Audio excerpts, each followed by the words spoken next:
Welcome to the Software Process and Measurement Cast number 805. At least that's what I think the number is. The SPaMCAST 805 features our interview with Peter Schroeder. We discuss plane crashes, fatherhood, and the journey from DJ to technologist, then to a business person.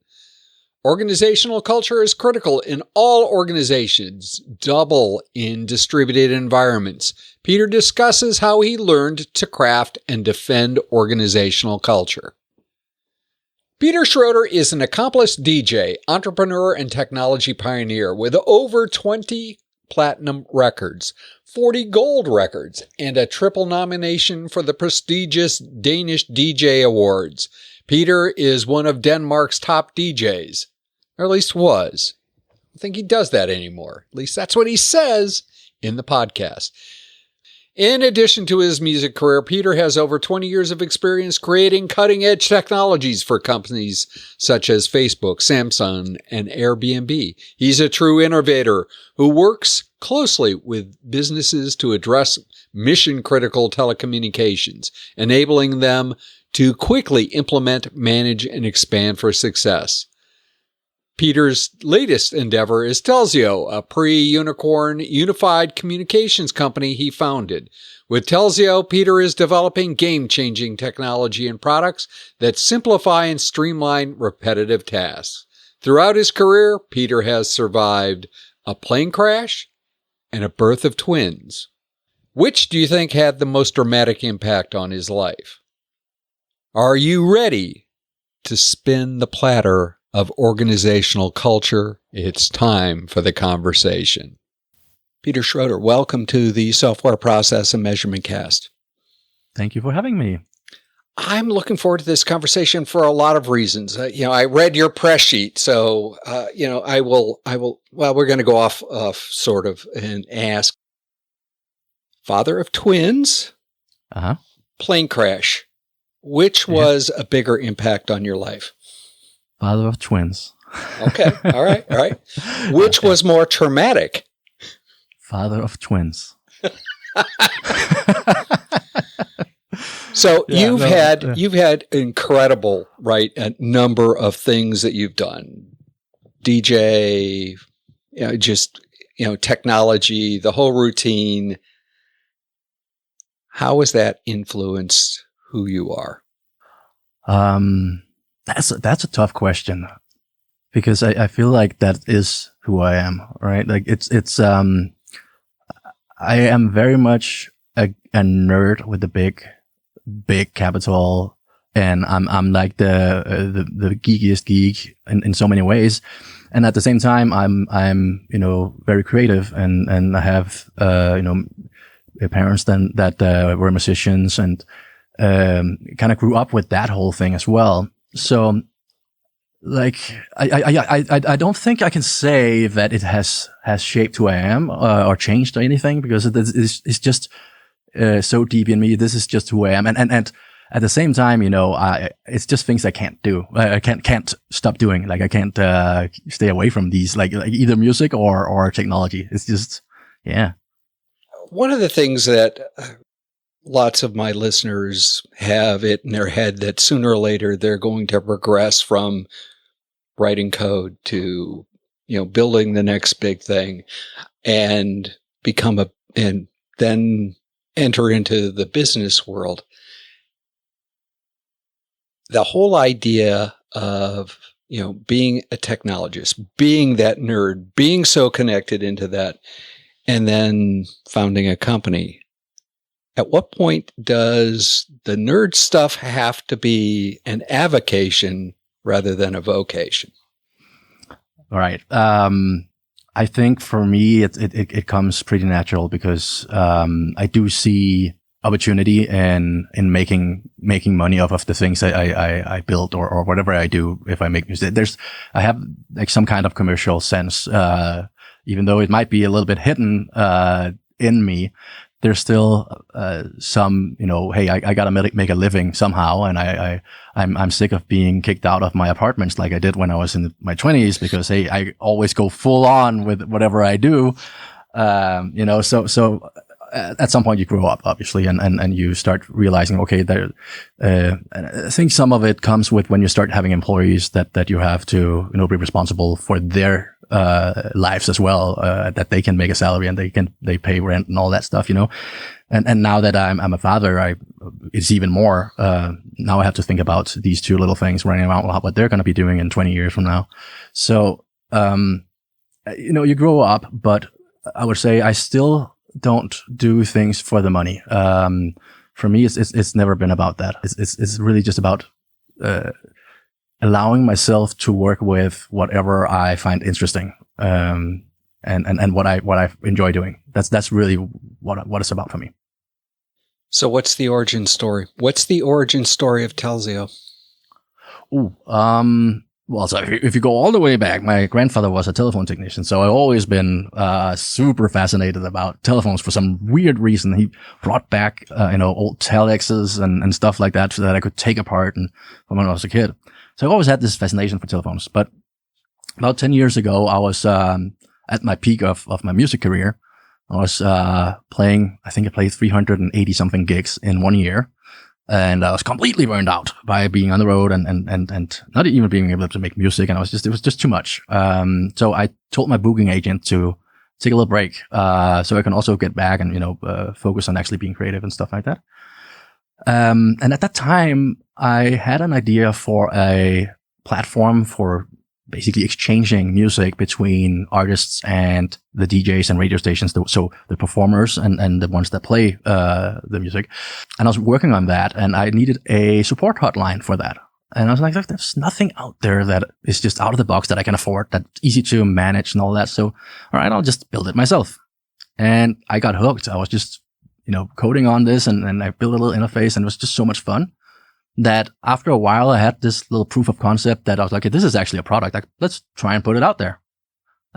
So I put it online, made a little website for, so people could actually sign up and use it. And, I wrote about it on a couple of, message boards online. It was, just nothing special, but people actually signed up and tried it out. And from there, we just grew, slowly over the years. So you went from one person, one set of hands on a keyboard. At this point, you've got a product. You probably have teams involved in doing the work. How does that all stay stapled together? I have found out over the years that I'm a terrible manager. I don't like managing people. I don't like telling people what to do. It's easier if they can just grab things out of my head and just go do it. You don't know the Vulcan mind meld yet? Yeah, so I'm working on that. Oh, okay. Yeah. But it's that's just not me. I don't like managing. I don't like telling people what to do. So I found out pretty early on that I don't need a big team. I actually have a poster right out here saying you don't need a 100-person company to develop that idea. And that's really my philosophy. I try to have a very, very small team that are just really, really, really good at what they do and very autonomous. So we have daily meetings, obviously, and we talk about what we're doing and very much in sync. But everyone's distributed all over the world now. And we have actually only 4 people left in our Los Angeles office now. We used to be more before COVID, but now we're only 4 people here. Everyone else is just remote. And I really enjoy that I'm able to be creative and build and create, new products and have a team around me that can support me in doing that. Because I have a lot of things that I'm not good at. And I've been lucky enough to find a team that supports me for that. So as things scale, I mean, you're at least self-aware enough to know that there's things that you're not good at. And let's face it, I'm not 100% convinced everybody's always self-aware about what they're not good at. They might know what they're good at, or at least think they know, but there you go. As you scale, how is that going to work? I mean, you can't just have that very small nuclear team. At some point, it's going to have to be perhaps several small nuclear teams. Right, How will they stay stapled together? It's hard. Like I said earlier, we used to be everyone in an office and have that tight-knit culture, startup culture before COVID. And then during COVID, we actually, obviously people started working from home. Some moved back to where they originally came from. And we started hiring a lot of people remotely, because we were lucky enough to be one of those businesses that actually had a lot of growth during COVID. And we failed miserably in that. It's really difficult to hire remote workers, especially, when you haven't done it before. But if you haven't been remote teams before, you have no experience doing that, and finding the right people, because let me just say it this way. There's not a lot of people that are able to work remotely. And I understand why companies are asking people to come back to the offices.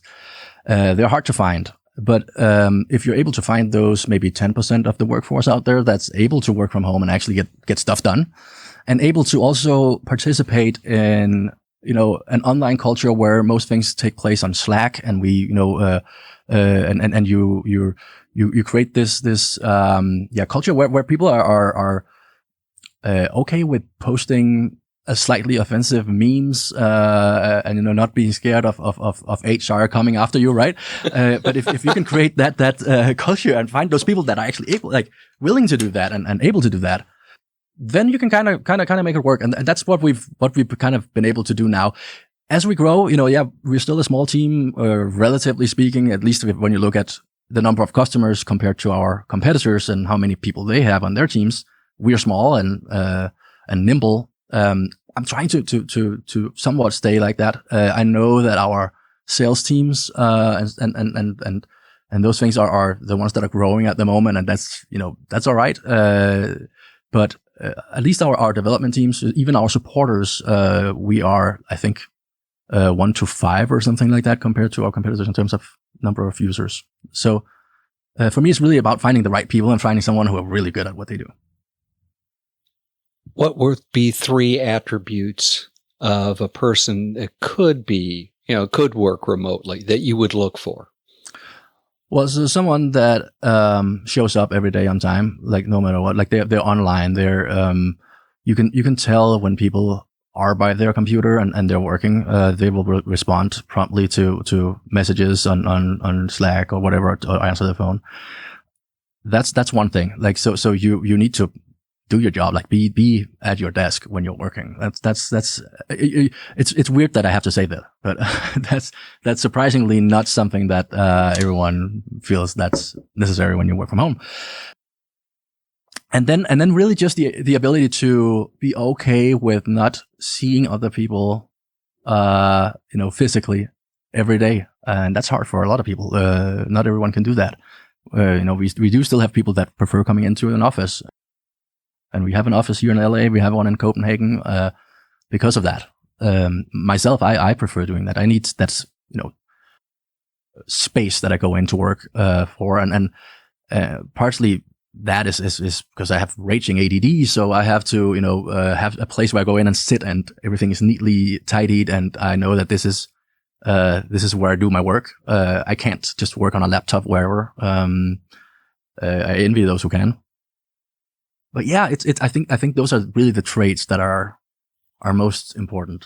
So is finding those kind of people hit or miss? Is it just experimentation? It's sort of like a sales funnel. You get 10 people, you hire 10 people, and you find one, and the rest got to go. Yeah, I mean, we have some qualifying questions we ask for all our prospects when we have people applying for different roles, and those are very actually difficult questions that are very telling for whatever role that they're going to be in. So we can pretty much weed out most of the bad ones right away. And then we spend a lot of time really getting to know them during the interview process. We ask, we actually make them take a Myers-Briggs personality test as well to make sure that they would fit in with the other people that they're going to be working with, and that those teams' dynamics will be all right. It's something that we've actually had a lot of success with diving into, and so we really just make sure that we do our homework before we hire someone.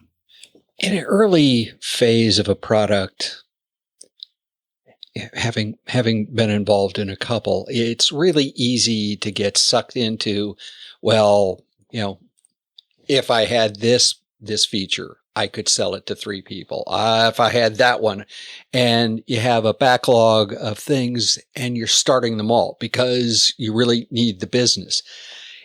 How do you manage especially as you transition from early into something somewhat more mature? How do you start to manage the backlog so you're not starting everything?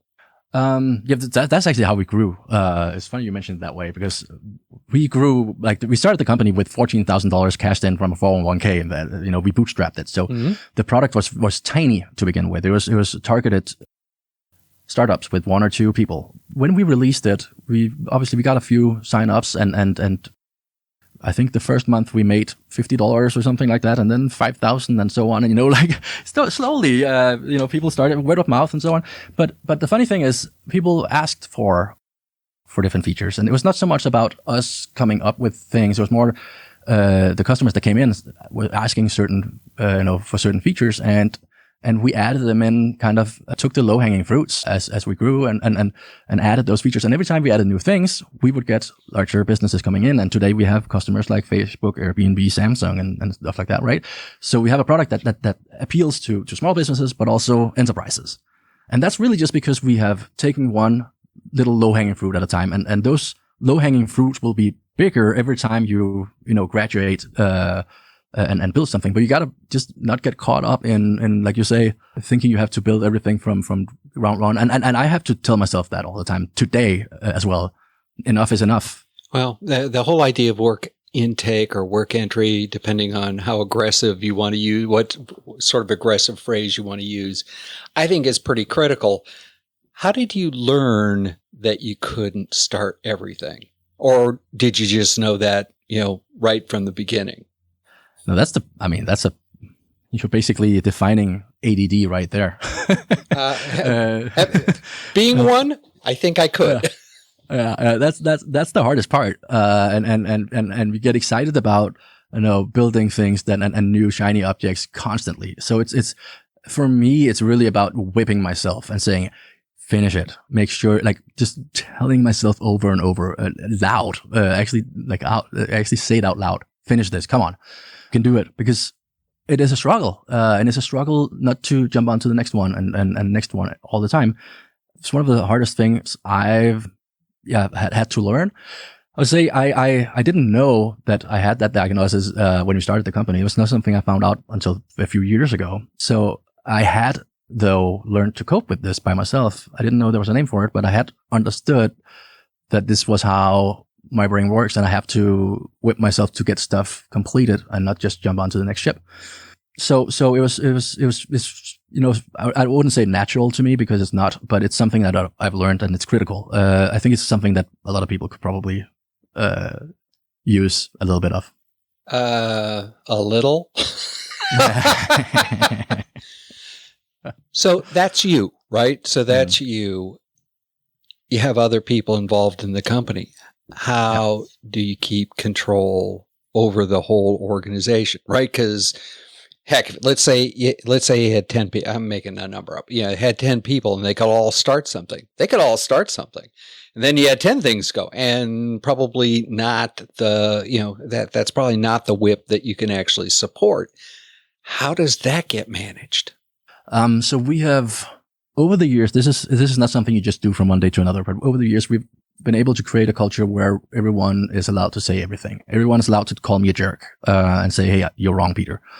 And it's hard to get new employees, over that line where they're comfortable doing that. It takes years, in most cases. But we have some employees that have been with us for a long time, and luckily that kind of rubs on the newer ones, and they see that it's okay to do this. And we have daily meetings, so every single morning, we have, for development teams and marketing sales, we have meetings where everyone meets on Zoom and talks about what's being done right now and what are the roadmaps. That's pretty normal in development and software. But doing that, we have this very candid culture where everyone's allowed to call each other out on different things. If something's taking too long, or they don't think this is the right thing to do, or if we're not making progress. So we kind of keep each other accountable that way. And that's something we've found out that actually works best for us. We tried hiring again, also during COVID, we did a lot of mistakes in terms of those hires. We had to learn, right? But we hired a project manager to manage, because we thought we had to have someone to manage the Scrum board.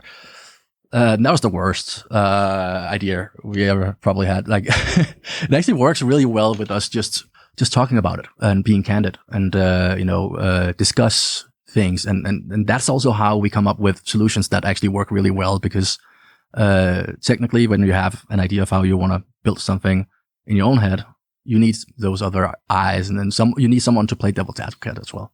That culture is, I don't think, something you could wave a magic wand and suddenly inculcate in the organization. It takes a long time. If you added 10 more people, you grew during COVID, did that culture weaken? Yes and no. I mean, we added more than 10 during COVID, and we just didn't know back then what to look for when we hired remotely. We thought we did. We thought, hey, everyone can work remotely, and you just hire the ones that are the best developers and whatever it is that you're hiring for. And we just didn't understand what the criteria were for getting some people who are actually good at working from home and getting stuff done. So I think that was more our problem. I think that culture, right now, it takes, when we have someone new coming onto the team, it takes maybe a 3-4 months for them to get comfortable enough to where they speak up. But that's also it. 3 or 4 months, and then they suddenly, is it something that you actively work on, or is it basically the culture of the organization that causes that? I think it's a mix. We definitely actively tell, hey, it's okay to say no. It's okay to say call people out, and on as long as you are doing it in a constructive way. You can't just call people an asshole just because you want to and you feel that way. You need to have some kind of purpose, a deeper meaning. Why are you doing it? But if you have an actual reason for it, then it's absolutely okay. And yes, it's something we tell our employees, and it's something we try to remind them. But it's also something that just happens naturally because other people are doing it on the team. I've been reading L. David Marquet's book, Language is Leadership, the Turn the Ship Around guy. Phenomenal book. I actually think the new book is much more tactically important. But one of the things he points out is that hierarchy causes information not to flow up very easily. And he says some other things that are pretty cool about that. How thick is the hierarchy in your organization?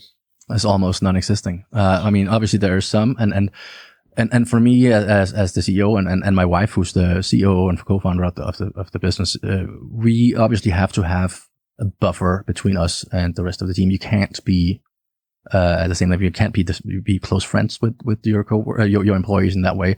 It's just something you need to learn not to do.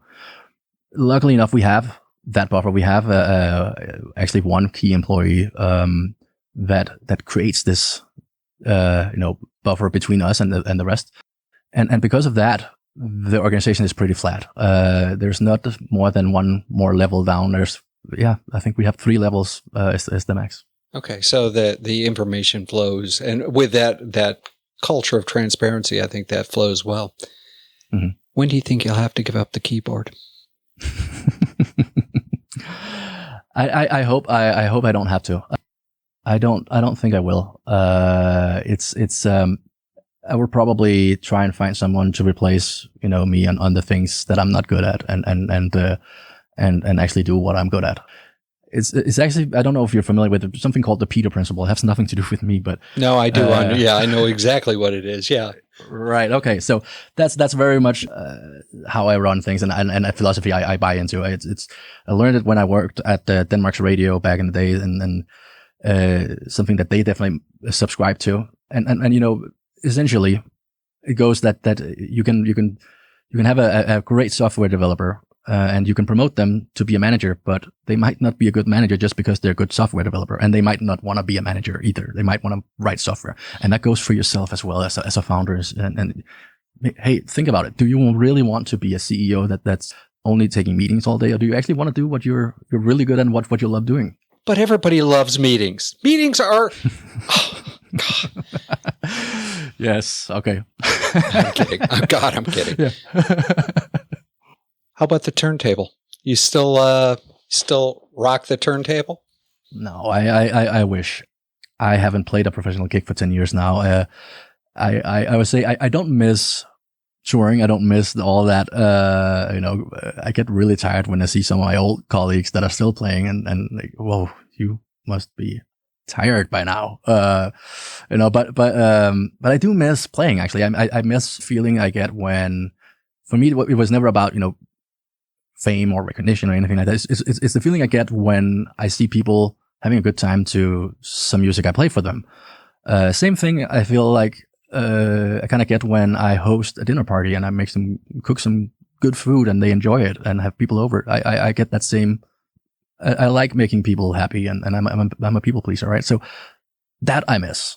I can sometimes I've been to a bar or a nightclub over the years and I enjoy just standing there and looking at the dance floor. That's all. It's just like the whole mass. It's not like one particular person or something. Mm-hmm. Just like the whole. I really enjoy that. It's an organism. Peter, if you woke up tomorrow morning, somebody handed you whatever your cup of caffeinated beverage of choice, a magic wand, and gave you two wishes that you would be able to change anything. Those two things at the confluence of business and technology, what would you change and why? I would remove the insane amount of greed that there is in America. I think it's a virus. I come from Denmark where, the whole culture is very, very different on that. It's not that people are not allowed.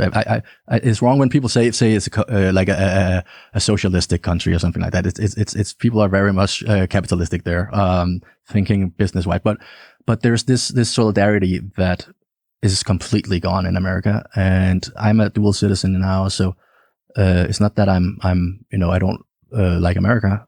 I just really hate this greed and lack of solidarity. So if I could remove that, that would be great. Please. I hope it. So that's one. That's one.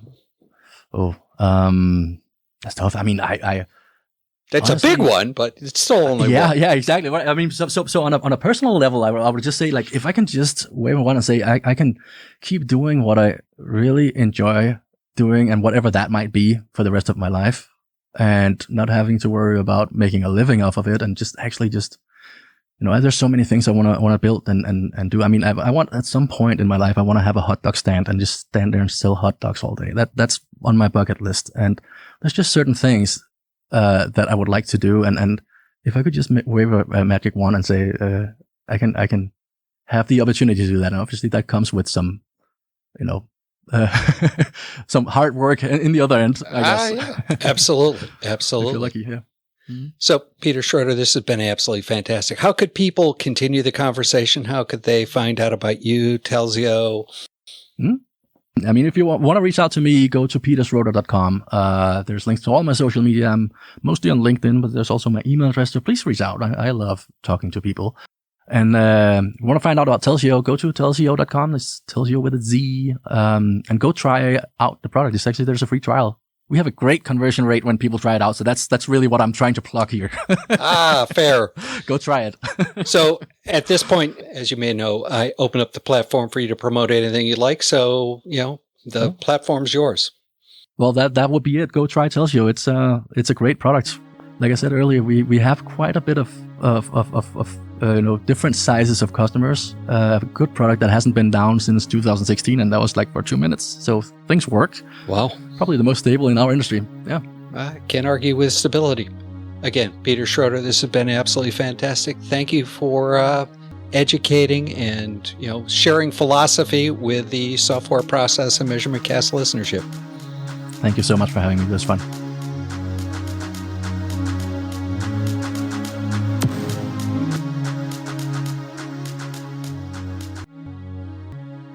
Learn to tame your work intake beast. Jeremy Willits and I have opened up 2 cohort-based workshops to help you learn to tame your work intake beast.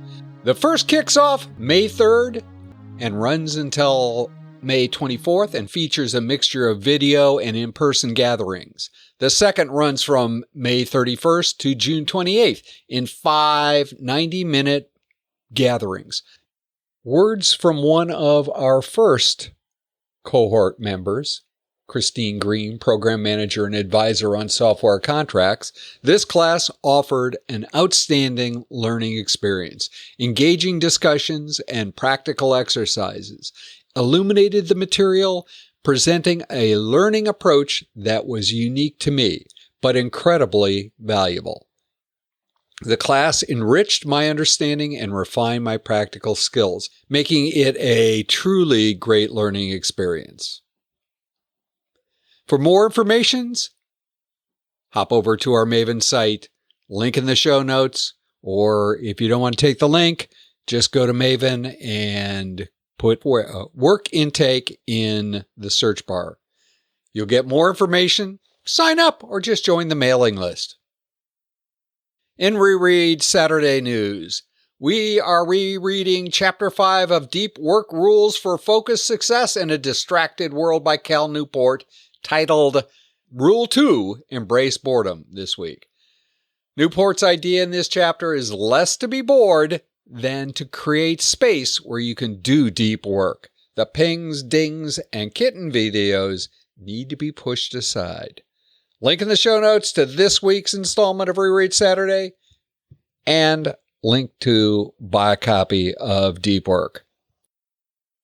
In the Software Process and Measurement Cast number 806, we will feature the next installment of our essay on applying the 9 core principles of work intake. In this installment, we'll explore how the principles apply to middle management through product management. We'll also have a visit from Jeremy Berrio, who brings his Evolutionary Agilist column to the podcast. If process improvement is a never-ending journey, why do so many people ask, are we there yet?